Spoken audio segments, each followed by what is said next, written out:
Everyone thinks they've seen Queen Nefertiti's face. They haven't.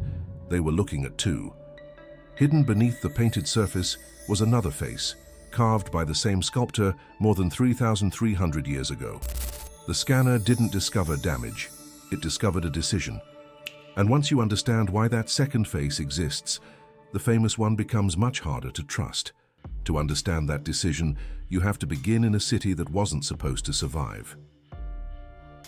Around 1345 BC, Pharaoh Akhenaten ordered the construction of an entirely new capital deep in the Egyptian desert. He called it Akhetaten, the horizon of the Aten. Today we know it as el-Amarna.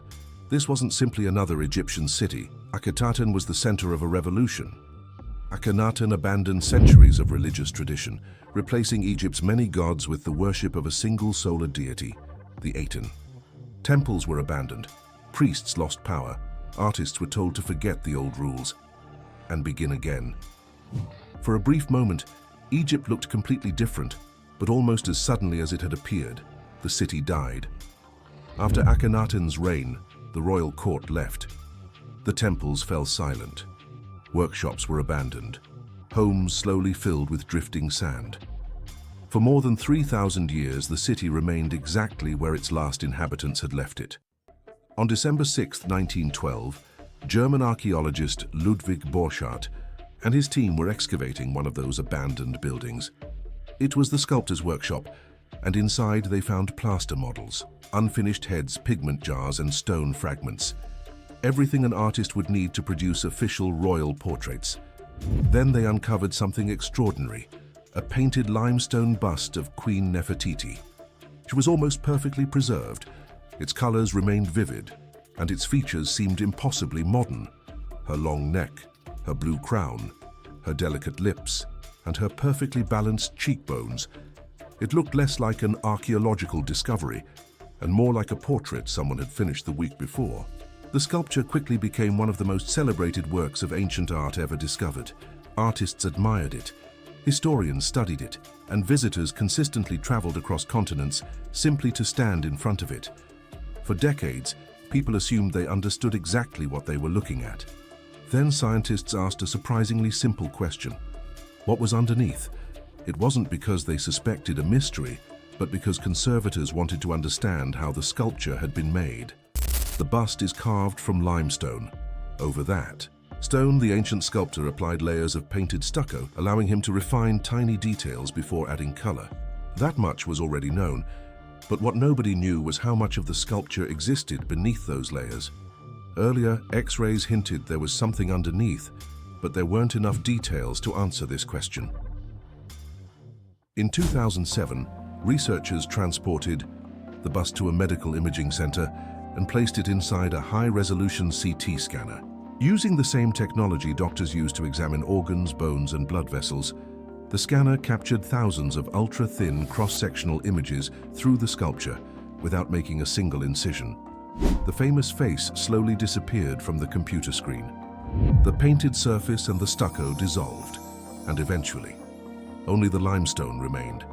Researchers expected to find a rough stone core, something functional, to answer their questions, but they found something else. A second face, not an unfinished block, not construction material, but a complete portrait. The hidden limestone face had carefully carved eyelids, defined lips, a fully shaped jaw. The neck had already been finished, and even the ears had been carved with remarkable precision. This wasn't the rough beginning of a sculpture. It was good enough to stand on its own. And then the researchers noticed something even stranger. The two faces weren't identical.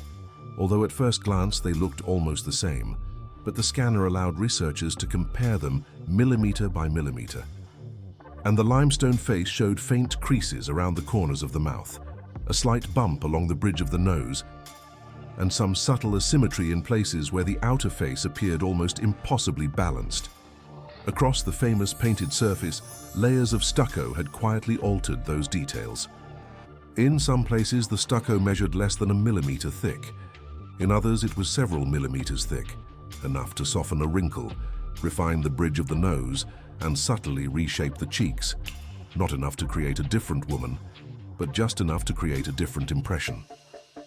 That distinction changes everything, because if the stone underneath had been unfinished, the extra plaster would make perfect sense. Someone had looked at an already completed portrait and decided it wasn't the version the world would see. That is where the mystery begins. Because once you accept that the second face was deliberately altered, another question takes its place, and one explanation is simple. This was how ancient sculptors worked. They carved the stone, refined it with stucco, applied paint, and finished the sculpture.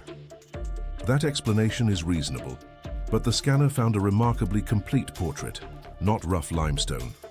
Researchers studying the scan noticed that the changes weren't spread evenly across the sculpture. These were not structural repairs, which raises a question. Who was making those decisions? His name was Thutmose, the royal sculptor. Ironically, we know almost nothing about him as a person. There are no autobiographies, no personal writings, no description of his methods. Almost everything we know comes from the workshop he left behind. This workshop wasn't simply where statues were displayed, it was where official royal images were designed. Inside this workshop, artists decided how kings and queens would be remembered long after they were gone. Perhaps that makes the hidden face less surprising. Or perhaps it makes it even stranger. Because Nefertiti lived during one of the most unusual periods in Egyptian history, the Amarna period broke centuries of artistic convention. Earlier, Egyptian rulers had often been portrayed in rigid, timeless poses that changed very little from one dynasty to the next. Akhenaten rejected that tradition. The king kissed his daughters, and the royal family embraced beneath the rays of the Aten. Bodies became elongated during sculpting, faces became softer, and imperfections that earlier artists ignored suddenly appeared in official art. Historians often describe Amarna art as the most naturalistic style ancient Egypt ever produced, which makes the bust even more puzzling. If artists were moving toward realism, why smooth away the tiny imperfections that had already been carved into the limestone? One possibility is that the limestone portrait was simply an intermediate stage in the sculptor's process. Another is that both faces were finished, but for different purposes. One representing a woman, the other representing a queen. In ancient Egypt, royal portraits projected power, legitimacy, and divine authority. If that was the goal, then the outer face may not have replaced the first one, because it was more accurate. But because it was more effective, the changes were subtle, but their impact was enormous. Tiny adjustments transformed one of history's most recognizable women into one of history's most recognizable symbols. More importantly, they preserved the sculptor's creative decisions beneath the surface for more than 3,300 years. For years, people have described this discovery as the moment scientists found a second face. But that misses the point. Nothing inside the bust was hidden by accident. Someone covered it. Someone chose where to add more stucco. Someone softened the lines around the mouth, refined the nose, and smoothed the cheeks. Not because the first face was wrong, but because it wasn't the face they wanted the world to remember. The scan didn't uncover another queen. It uncovered an ancient edit. More than 3,300 years ago, someone decided which version of Nefertiti history would be remembered. That decision remained hidden beneath a thin layer of stucco until modern technology revealed it.